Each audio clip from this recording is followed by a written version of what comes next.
Animals have been used in warfare essentially since the dawn of time. Take the Carthaginian general Hannibal, for instance, who, with the help of a group of elephants, managed to invade Rome and Italy from the north. The Romans, however, discovered a biological counter-solution which came in the form of pigs, which were set on fire to scare away these menacing beasts. Other famous examples include camels employed during the Mesopotamian campaign in the First World War, or mules who were incredibly efficient at carrying massive quantities over a long distance. However, there are only a few examples of animals actually fighting alongside fellow soldiers as an integral part of an actual army, but there is one such animal that did all of that, and thus probably became one of the most famous soldiers of the Second World War. This is the story of Wojtek, the Syrian brown bear.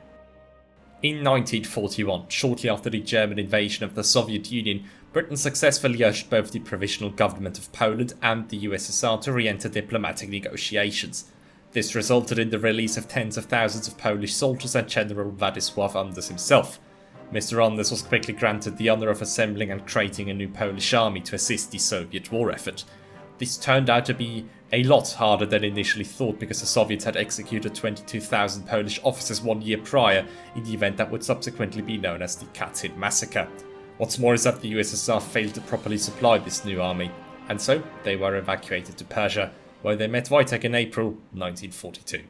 It was at a noisy street market in Hamadan where a group of soldiers came across a young boy who put a bear cub up for sale. After a bit of bartering, the boy agreed to sell the bear for a bit of money and a knife. I found some texts claiming that it was Irena Bokiewicz, the niece of General Bolesław Wieniawa-Długoszowski, who made that exchange, but I can't confirm that because I couldn't find a credible source in English to back it up, so I'm going with the soldier narrative. Anyway, they decided to name the cub Wojtek, a diminutive of the Old Slavic name Wojciech, meaning he who enjoys war. Peter Prendis, the oldest member of the group, was chosen to be Wojtek's guardian. A few months later, when the group had already moved on to Palestine, Major Chelmiński, the commanding officer, decided that Wojtek should stay after observing the positive impact on morale this cute little bear had. Well, I say little, but by 1943 Wojtek had amassed 500 pounds and grown to be 6 feet tall already. In the meantime, Wojtek had learned to obey commands like sit and stand. He was also taught how to lift and carry artillery shells onto lorries, a skill that would become very useful later.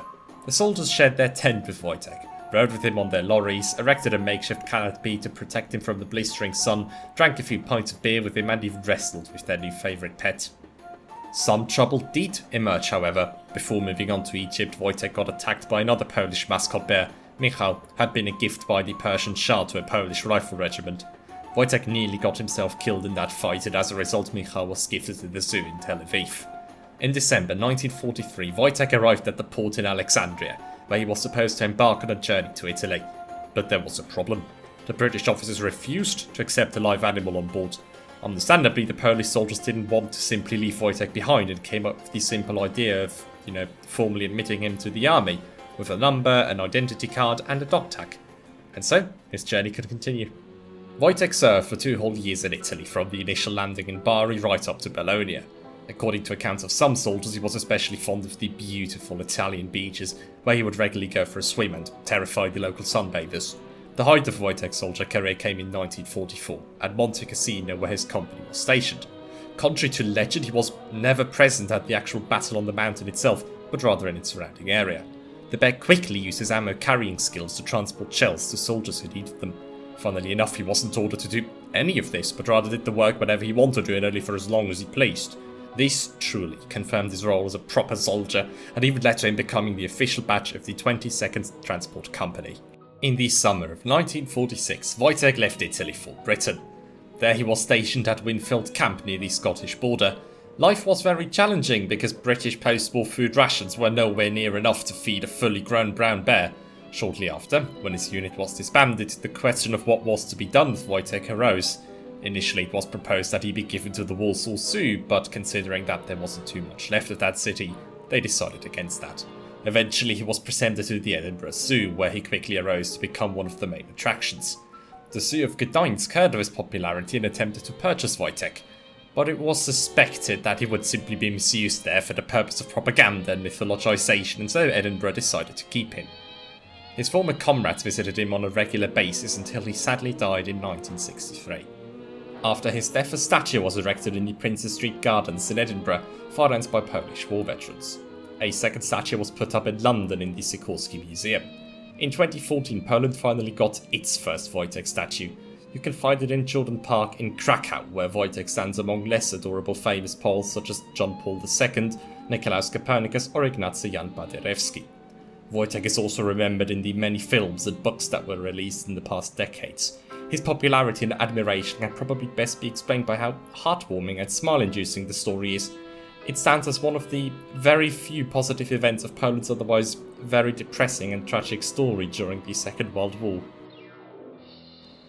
But now, what if I told you that Wojtek was not the first bear who served as a soldier? What if I told you that he wasn't even the first Polish soldier bear?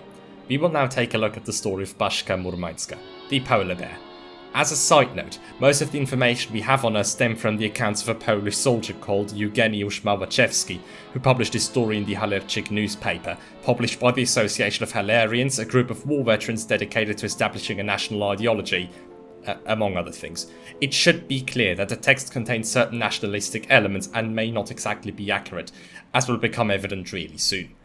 And with all that said, let's jump straight back to northern Russia in 1919. Many Polish soldiers who had fought for the Russian Empire in World War I suddenly found themselves in a peculiar situation when Russia descended into a brutal civil war following the October Revolution. In June 1918, these soldiers decided to team up with a multinational coalition against the Red Army, which included French, British, Italian, American, Canadian and Australian soldiers. The aim was to relieve the Russian White Army by invading the areas around Archangel and Murmansk. It was a love interest, of all things, that caused the Polish Legion to meet Baszka. A Polish soldier and an Italian officer, who Małaszewski claims was called Andreas Giovanni della Stupida Count Bambini, were competing for a local lady's favour. They soon found out that said lady was rather fond of animals, so the Italian showed up with a domesticated weasel. The Pole countered this by bringing a live ermine on the string. Shortly after, the Italian went one step further and managed to capture a live red fox. Surely, the Polish soldier could have easily countered this by bringing his wolf along, but sadly, it had been killed by some stray dogs. The Italian went another step further to firmly secure his victory. He got hold of a beautiful Arctic fox. In complete despair, the Polish soldier was just about to give up when, suddenly, a miracle occurred. At the local market, he found a vendor selling a polar bear. Sadly, the lady wasn't exactly impressed, but rather terrified, and so the romance came to an end. But it did spark another love story. That between bears and the Polish army.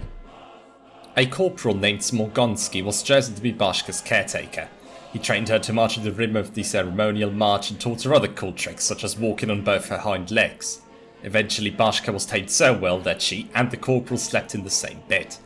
The bear and his battalion were stationed at the front line at Oniga, where they were tasked with protecting the newly built Murmansk Archangel railway line. However, the war wasn't going well for the Allied forces, and the Red Army was advancing quickly.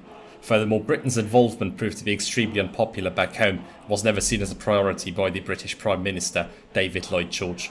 As a result, the British, together with the Poles, decided to evacuate by summer of 1919. On the 27th of September, the Polish Legion and Baszka embarked on a ship to, you guessed it, Edinburgh. There, Baszka very quickly became the city's main attraction when she marched through Princes Street together with her battalion. Amazingly, they marched through the exact same spot where Edinburgh's Wojtek Memorial stands today. 2 months later, in December, Baszka set sail for her new home, Poland. First, they arrived at the city of Danzig, which at the time was a semi-autonomous city-state. It soon came to a bar fight between them and some troops of the German Grenzschutz. Małaszewski describes Baszka's role in the dispute as follows.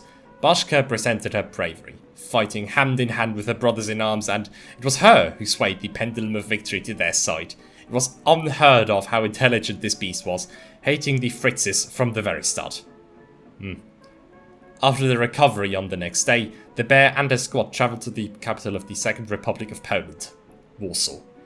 At a military procession on the Saxon Square, she allegedly showed her affiliation to the Polish nation and its history by stretching her tongue out, which was somehow supposed to represent the Polish flag.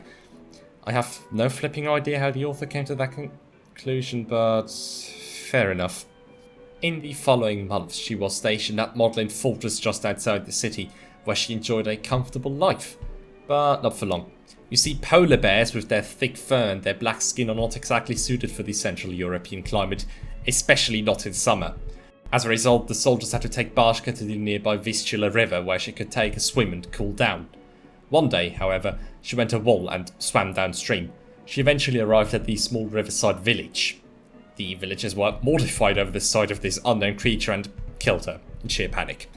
The body was put on display in a museum in Warsaw, but disappeared after the end of the Second World War and has, sadly, not been found to this day. Bashka's story, unlike Wojtek's, isn't exactly well known, especially not to people outside of Poland. If you take a walk around the remains of Modlin, you'll see the odd statue and signs scattered around, but that's pretty much it. Which is strange, given how similar Wojtek's and her stories are, especially in regards to their visits to Edinburgh.